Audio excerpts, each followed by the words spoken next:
नमस्कार, सत श्री अकाल, आदाब। मेरा नाम मनदीप पुनिया है और आप सुन रहे हैं पंजाबी रेडियो यूएस से। मैं एक बार फिर हाजिर हूँ नए बुलेटिन के साथ और शुरुआत करते हैं आज की मुख्य खबरों से। गजा की सिविल डिफेंस एजेंसी के मुताबिक बुधवार रात को युद्ध विराम समझौते के ऐलान के बाद भी इजराइल लगातार गजा पट्टी में हमले कर रहा है, जिसके कारण 100 से ज़्यादा लोग मारे गए हैं। आज पंजाब में सिख जत्थेबंदियों के विरोध के कारण कंगना रनौत की फिल्म इमरजेंसी के शो नहीं चल पाए। पीवीआर को अपने 80 थिएटरों में शो रोकने पड़े।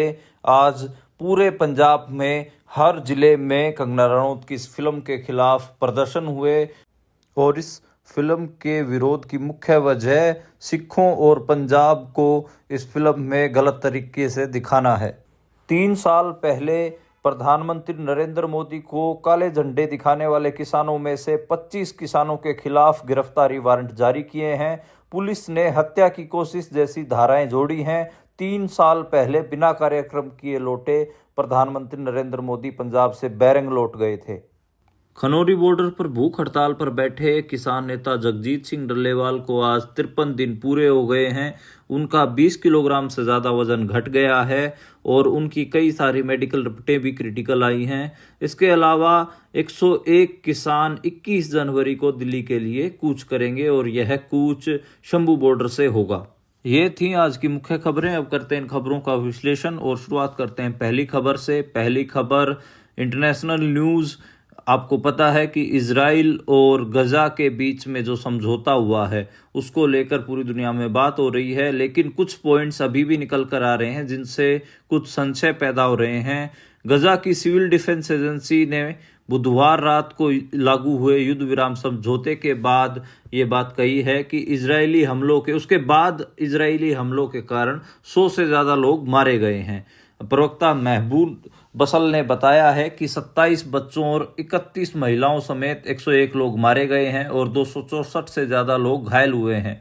उन्होंने बताया कल रात उत्तरी गजा के अल जुर्न इलाके में एक घर पर इजरायली हमले में 9 लोग मारे गए और कल मध्य गजा में एक घर पर इजरायली हमले में 5 और लोग मारे गए हैं।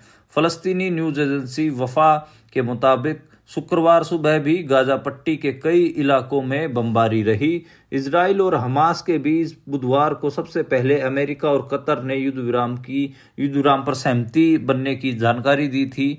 7 अक्टूबर 2023 को हमास ने इजराइल पर हमला किया था। उसके बाद से ही ये पूरा युद्ध चल रहा है। आज 1.5 साल के करीब हो गया है। युद्ध समझौता है, जो युद्ध विराम समझौता है वो भी लागू हो गया है, लेकिन फिर भी 101 लोग मारे गए हैं इजरायली हमलों को लेकर। तो ये काफ़ी इसके जो एथिकल पक्ष है इसके ऊपर सवाल उठ रहा है। जब समझौता लागू हो गया है तो फिर ये हवाई हमले क्यों हो रहे हैं? इसमें कई पेच भी हैं। एक पेच तो यही है कि जो इजराइल के जो कुछ नेता हैं वो युद्ध जारी रखना चाहते हैं और इसके खिलाफ उन्होंने बात कही है। जो इजराइल के जो दक्षिणपंथी नेता हैं उन्होंने लगातार युद्ध जारी रखने के लिए सरकार के ऊपर दबाव भी बनाया है। जो मंत्री हैं इतामार बेन गवीर, उन्होंने इसको लेकर एक बयान भी दिया है। विदेश राष्ट्रीय सुरक्षा मंत्री बेन गवीर ने एक्स पर एक पोस्ट करके इजरायली सांसदों से अपील की है कि वे इस युद्ध विराम समझौते के प्रस्ताव को ठुकरा दें। उन्होंने लिखा, अभी भी देरी नहीं हुई है, हम सरकारी बैठक के सामने हैं, हम इस समझौते को रोक सकते हैं। तो एक बड़े एक नंबर है जो इस युद्ध विराम के खिलाफ है। इसी वजह से जो हमले हैं गजा में वो रुक नहीं रहे हैं और इस युद्ध विराम समझौते के अनाउंसमेंट के बाद भी अमेरिका और कतर ने ये युद्ध विराम समझौता अनाउंस किया था, फिर भी ये लगातार हमले हो रहे हैं। जो इजरायली राष्ट्रपति हैं इसहाक हजोर्ग, उन्होंने सुरक्षा कैबिनेट के इस फैसले का स्वागत किया जिसमें युद्ध विराम और बंधकों की अदला बदली के लिए समझौते को मंजूरी देने की सिफारिश की गई है।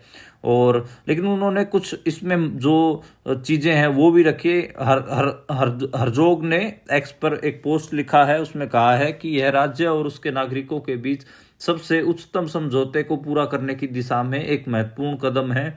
इससे बड़ा कोई नैतिक, मानवीय, यहूदी और इजरायली कर्तव्य नहीं है। उन्होंने आगे कहा, हमें अपने सभी बंधकों को वापस घर लाना होगा। उन्होंने कहा कि वे बंधकों के सभी परिवारों से मिले हैं, खासकर उन लोगों से जो समझौते के पहले चरण में वापस नहीं लौटेंगे, जिसके तहत 33 बंधकों की रिहाई की उम्मीद है। तो जो राष्ट्रपति हैं इसाक हरजोग, वो चाह रहे हैं कि जो सारे जो बंधक हैं वो सारे ही वापस आ जाएं, लेकिन हम सबको पता है कि कुछ जो बंधक हैं, इजरायली बंधक हैं, वो मर भी गए हैं इस पूरे प्रोसेस में। तो वो भी देखना होगा कि इसको लेकर आगे चीज़ें कैसे होंगी। खैर, अगली खबर की ओर बढ़ते हैं। जो अगली खबर है वो पंजाब से आई। पंजाब में आज जो इमरजेंसी फिल्म है कंगना रनौत की, वो नहीं चल सकी। लगभग 80 पीवीआर थिएटर्स में शो रोकने पड़े क्योंकि सिख जथेबंदियों ने इस फिल्म का विरोध किया। कंगना रनौत ने इसको लेकर स्टेटमेंट भी दी है और आज पहले ही दिन पंजाब में सिख संगठन इसके विरोध में उतर कर आए और अमृतसर, जालंधर, लुधियाना, पटियाला और मोहाली के थिएटर्स के बाहर सिख संगठनों ने काले झंडे लेकर विरोध प्रदर्शन किया है। राज्य के किसी भी थिएटर में फिल्म नहीं दिखाई गई। पीवीआर ग्रुप के 80 थिएटरों पर यह फिल्म दिखाई जानी थी। विरोध के बाद इन थिएटरों पर फिल्म नहीं लगी। लॉ स्टूडेंट हरप्रीत सिंह की तरफ से कंगना को कानूनी नोटिस भी भेजा गया है, जिसमें 5 दिन में पूरे पंजाब और सिख कम्युनिटी से माफ़ी मांगने की मांग है। उन्होंने कहा है कि अगर वे लीगल नोटिस का जवाब नहीं देती तो इस मामले में कानून का वो सहारा लेंगे। उधर कंगना ने ट्विटर पर लिखा है, यह पूरी तरह से कला और कलाकार का उत्पीड़न है। पंजाब से कई शहरों से खबर आ रही है कि ये लोग इमरजेंसी को चलने नहीं दे रहे। मैं सभी धर्मों का सम्मान करती हूँ। चंडीगढ़ में पढ़ाई और बड़े होने के बाद मैंने सिख धर्म को करीब से देखा और उसका पालन किया है। यह मेरी छवि खराब करने और मेरी फिल्म इमरजेंसी को नुकसान पहुंचाने के लिए सरासर झूठ और दुष्प्रचार है। आप सबको पता है कि जो उनकी फिल्म है और फिल्म की स्क्रिप्ट है, वो उसमें जिस किस्म से सिखों को और पंजाब को दिखाया गया है तो वो बहुत ख़राब है। और जो हमारी श्रोमणी गुरुद्वारा प्रबंधन कमेटी है, उसने भी फिल्म में ऐतिहासिक तथ्यों से छेड़छाड़ और सिख समुदाय की भावनाओं को ठेस पहुंचाने का आरोप लगाया है। और जो एसजीपीसी के प्रधान हैं हरजिंदर सिंह धामी, उन्होंने भी सीएम भगवंत मान को भी लेटर लिखा था। केंद्र सरकार को भी एसजीपीसी ने लेटर लिखा है और पंजाब में इमरजेंसी फिल्म को बैन करने की बात कही है।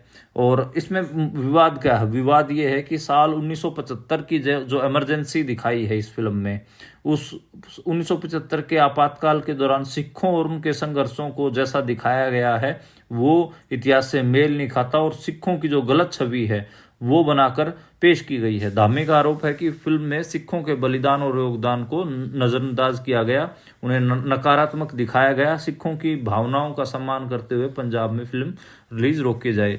तो एसजीपीसी भी लगातार डिमांड कर रही है कि इस फिल्म के ऊपर रोक लगनी चाहिए, लेकिन जो पंजाब के भगवंत मान हैं सीएम, उनकी अभी तक कोई प्रतिक्रिया नहीं आई है। मुझे लगता है कि उनको इस फिल्म के ऊपर रोक लगा देनी चाहिए क्योंकि ये एंटी पंजाब और एंटी सिख फिल्म तो है। तो इसमें भगवंत मान को भी स्टैंड लेना चाहिए। भगवंत मान के स्टैंड के ऊपर बात हो रही है तो आपको एक खबर बता ही देता हूँ। भगवंत मान स्टैंड नहीं ले रहे हैं। मामला दूसरा भी है। दूसरा है प्रधानमंत्री की सुरक्षा चूक के नाम पर 25 किसानों के खिलाफ गिरफ्तारी वारंट निकालने का। ये मामला चन्नी, जब मुख्यमंत्री थे चरणजीत सिंह चन्नी, उस समय का है। और चरणजीत सिंह चन्नी ने बहुत तगड़ा स्टैंड लिया था और किसानों के ऊपर 307 की धारा, जो उस समय जो 307 की धारा है वो हत्या की कोशिश की धारा होती है, अटेम्प्ट टू मर्डर, वो लगाने की बात कही गई थी। लेकिन उस समय चन्नी ने स्टैंड लिया और कहा कि किसानों ने कोई उनके ऊपर उनको मारने के लिए हमला नहीं किया है, इसलिए वो जो धारा है वो नहीं लगाई गई। और अब भगवंत मान की पुलिस ने नई धाराएं जोड़ के और 25 किसानों के खिलाफ गिरफ्तारी वारंट जारी किए हैं, जिसमें अगर मैं धाराओं की बात करूं तो 307, 353, 341, 186, 149 और नेशनल हाईवे एक्ट की धारा 8B भी जोड़ी गई है। पहले ये केस था, ये सिर्फ सार्वजनिक रास्ता रोकने का मामला था, धारा 283 का। लेकिन अब क्योंकि दबाव बनाया गया नरेंद्र मोदी की तरफ से, अब इसमें 307, 353 जैसी धाराएं भी जोड़ दी गई है। अटेम्प्ट टू मर्डर तक लगा दिया। तो और फिरोजपुर में ये रैली हुई थी, उस समय उनकी जो रैली की कुर्सियां भी खाली थी और सारा मामला था, लेकिन फिर भी पूरा इशू बना। और इसमें जो अभी जो जानकारियां निकल कर आ रही हैं उसमें ये बताया जा रहा है कि 25 जो किसान हैं उनके खिलाफ ये धारा दर्ज की गई हैं और उनका गिरफ्तारी की बात कही गई है। उसमें जो ज़्यादातर जो किसान हैं वो बीकेयू क्रांतिकारी से जुड़े हुए हैं और उसमें उनके जो प्रधान हैं बलदेव सिंह जीरा हों या फिर सुरजीत किसान नेता सुरजीत सिंह फूल हों, उनकी गिरफ्तारी की बात कही जा रही है और कोर्ट ने कहा है कि उनको गिरफ्तार करके तारीख में पेश किया जाए। और इसको लेकर आपको पता सुप्रीम कोर्ट की एक कमेटी भी बनी थी, उसमें कई लोग थे जिसमें एनआईए के पूर्व चीफ कुलदीप सिंह भी थे, चंडीगढ़ के डीजीपी थे, एक इंदू मल्होत्रा रिटायर्ड जस्टिस थी और उन्होंने ही इस कार्रवाई की सिफारिश भी की थी। और किसानों का इसको लेकर साफ कहना है, किसान नेता बोले केंद्र के दबाव में काम कर रही है पंजाब सरकार। भारतीय किसान यूनियन क्रांतिकारी के अध्यक्ष सुरजीत सिंह फूल ने पंजाब सरकार पर केंद्र के दबाव में काम करने का आरोप लगाया है। मुझे लगता है कि बिल्कुल सही आरोप है। जब चन्नी ने उस टाइम पे स्टैंड ले लिया था और किसानों के ऊपर एफआईआर नहीं दर्ज की, तो अब ये जो दबाव था ये तो झेल ही सकता था भगवंत मानवी और मना कर देता कि भाई हम किसानों के खिलाफ कार्रवाई नहीं करेंगे। कौन सा किसानों ने उनके ऊपर जानलेवा हमला किया था नरेंद्र मोदी के ऊपर? नरेंद्र मोदी को तो कोई खरोच भी नहीं आई और सबको पता है कि किसानों ने उनको काले झंडे दिखाए थे, उन्होंने कौन सा उनके ऊपर हमला किया था। लेकिन खैर अब सरकार है, सरकार तो इसको बहुत बड़ा चढ़ा के दिखाएगी। और नरेंद्र मोदी ने भी उस समय बहुत अजीब सा बयान दिया था, बहुत घटिया बयान था, जिसमें उन्होंने कहा था कि अपने मुख्यमंत्री को कहना कि मैं जिंदा वापस जा रहा हूँ, जैसे उसको मारने के लिए ही ये काम किया गया हो, लेकिन ऐसा नहीं था। खैर अब तो जो 25 किसान हैं बीकेयू क्रांतिकारी के, उनके खिलाफ ये मामला दर्ज हुआ है। अनशन पर बैठे डल्लेवाल का वजन 20 किलोग्राम घट गया है और आज उनको आमरण अनशन पर बैठे 53 दिन पूरे हो गए हैं। किसान नेता अभिमन्यु कोहाड़ के मुताबिक डल्लेवाल का वजन 20 किलोग्राम कम हुआ है। जब वे आमरण अनशन पर बैठे थे तब उनका वजन 86 किलोग्राम था और अब घटकर ये 66 किलोग्राम रह गया है।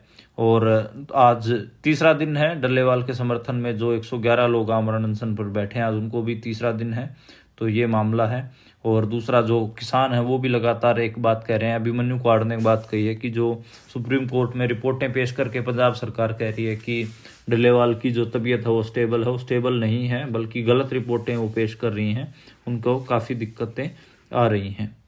अगली खबर की ओर बढ़ते हैं। जो अगली खबर आई वो जो बर्खास्त डीएसपी है लॉरेंस बिश्नोई के केस में, के इंटरव्यू के केस में, उसके बारे में है। आज वो फिर एक बार फिर से हाईकोर्ट पहुंच गया और जो बर्खास्त डीएसपी गुरसेर सिंह है उसने हाईकोर्ट में अपील की, अपने वकील के माध्यम से कोर्ट में अर्जी दाखिल की। उन्होंने गैंगस्टर लॉरेंस बिश्नोई मामले में खुद को भी पक्षकार बनाने की मांग की है। उन्होंने कहा है कि उनकी जान को खतरा है। उनका यह भी दावा है कि इंटरव्यू के समय लॉरेंस एजीटीएफ की हिरासत में था। इसके बावजूद यह दर्शाया गया है कि लॉरेंस उनकी हिरासत में था। ऐसे में जिन अधिकारियों की हिरासत में लॉरेंस था उनके खिलाफ कार्रवाई होनी चाहिए। उन्हें इस मामले में बलि का बकरा बनाया गया है। इस मामले में हाईकोर्ट ने सरकार को नोटिस जारी कर 4 सप्ताह में जवाब दाखिल करने को कहा है। कोर्ट ने कहा है कि 19 फरवरी तक जवाब दाखिल करना है। गुरसेर ने कोर्ट में मुख्य रूप से 2 दलीलें दी हैं। गुरसेर के वकील ने कोर्ट में मुख्य रूप से जो बातें सामने रखी हैं उनमें एक तो यही है कि सिद्धू मूसेवाला हत्याकांड की जांच एजीटीएफ कर रही थी, उसके पास कोई पूछताछ केंद्र नहीं था, ऐसे में उन्हें सीआईए खरड़ में रखा गया था। ऐसे में वे हमेशा एजीटीएफ की हिरासत में ही रहते थे।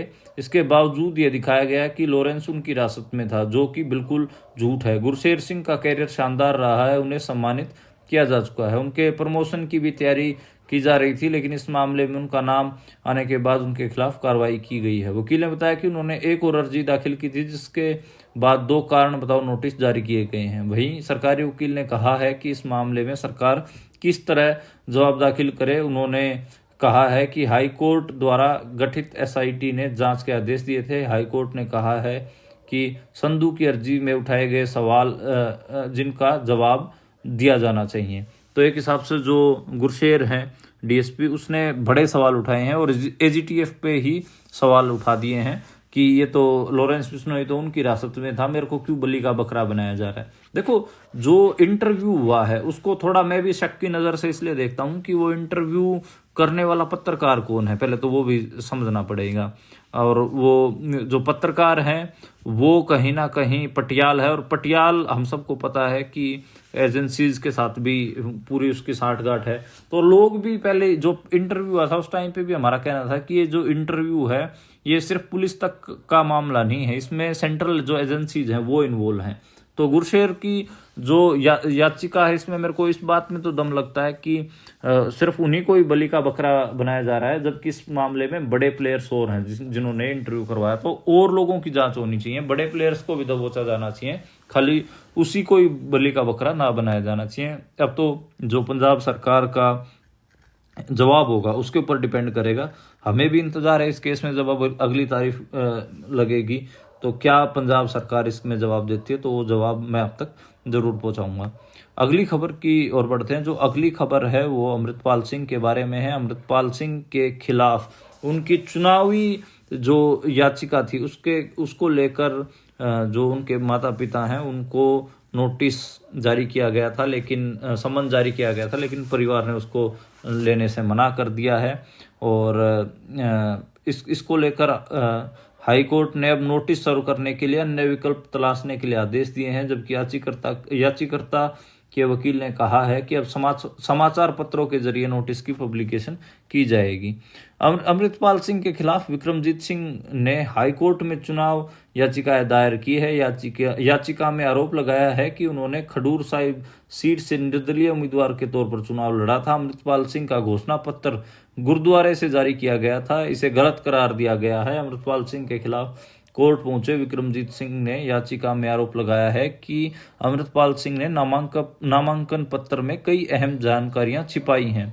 अपने चुनाव खर्च की कोई जानकारी नहीं दी है, जिसमें उनके समर्थन में रोजाना कई सभाएं की गई और पैसा कहां खर्च किया गया इसकी भी जानकारी नहीं दी गई है। उन्होंने अमृतपाल सिंह पर धार्मिक पहचान का इस्तेमाल कर धर्म के नाम पर वोट मांगने का आरोप भी लगाया गया है। और अमृतपाल सिंह के निर्वाचन को चुनौती देने वाली एक याचिका सुप्रीम कोर्ट में भी पहुंची थी। याचिकाकर्ता ने दावा किया था कि संविधान का अनुच्छेद 84 संसद की सदस्यता के लिए योग्यता से संबंधित है, और उसमें कहा गया है कि कोई भी व्यक्ति संसद की सीट भरने के लिए तब तक योग्य नहीं होगा जब तक भारत का नागरिक न हो। सुप्रीम कोर्ट ने यह कहते हुए याचिका खारिज कर दी थी कि इसके लिए प्रक्रियाएं निर्धारित हैं और जनप्रतिनिधित्व कानून में प्रावधान है, और जो अमृतपाल सिंह हैं वो चुनाव लड़ सकते थे और वो पूरा एक हिसाब से उनका हक बनता था। तो सुप्रीम कोर्ट ने तो याचिका खारिज कर दी थी। अब हाई कोर्ट में जो याचिका लगी है ये भी इम्पोर्टेंट है। इसमें वो कह रहे हैं कि उन्होंने गुरुद्वारे से अपना जो घोषणा पत्र है वो जारी किया था, और दूसरा जो कई सारे जो अहम जानकारियां वो छिपाई हैं, खासकर खर्चा भी। तो ये कई ऐसे पॉइंट्स हैं, मुझे लगता है कि टेक्निकल पॉइंट्स हैं। हालांकि जो अमृतपाल सिंह वो खुद तो जेल में थे, तो कोई ऐसा उनके चुनाव में खर्च भी नहीं हुआ जो चुनाव खर्च का इतना मामला उठा रहे हैं विक्रमजीत सिंह जैसे घटिया लोग। भाई खर्च का उठाना है तो ऐसे जो मेन स्ट्रीम पार्टी है उनका भी उठाया जाना चाहिए ना। वो तो दारू पिलाते हैं, पैसे बांटते हैं। आपको पता चल जाएगा, बठिंडा सीट का पता करो कि बठिंडा सीट पे कितने पैसे लगे हैं। आप बरनाला जो संगरूर सीट है, संगरूर सीट पे पता चलो, आप पता करो कि कितने पैसे लगे हैं। लुधियाना सीट पे जो कुछ हुआ है, लुधियाना की सीट पे कितने पैसे खर्च करें दोनों कैंडिडेट्स ने, कांग्रेस के अमरिंदर वड़िंग ने भी और बीजेपी के जो रवनीत बिट्टू, आपको पता लग जाएगा। लेकिन उनके खर्च को लेकर कोई सवाल नहीं उठाएगा। अमृतपाल सिंह जो जेल में थे, फ्री में चुनाव लड़ा गया, एक हिसाब से संगत अपने आप वोट मांग रही थी, अपने आप लोग प्रोग्राम ले रहे थे, बिल्कुल ऑर्गेनिक इलेक्शन था। उसके ऊपर ये सब पेटिशन दायर कर रहे हैं। मेरे हिसाब से तो पब्लिसिटी स्टंट ही है, star dust to fall. Amritpal Singh को बदनाम करने की कोशिश में कुछ लोग स्टार बनना चाहते हैं, तो उसी में ही एक मेरे को मामला लगता है। इसमें कोई हाई कोर्ट से मुझे नहीं लगता कि कोई सीरियस इसके ऊपर कोई फैसला आना है। हाई कोर्ट अगली बार इस पूरी याचिका को 1-2 सुनवाई के बाद मेरे हिसाब से खारिज कर ही देगा। तो आज के लिए इतना ही। कल दोबारा मुलाकात होगी नई खबरों के साथ, नए बुलेटिन के साथ। आप देखते और सुनते रहिए पंजाबी रेडियो।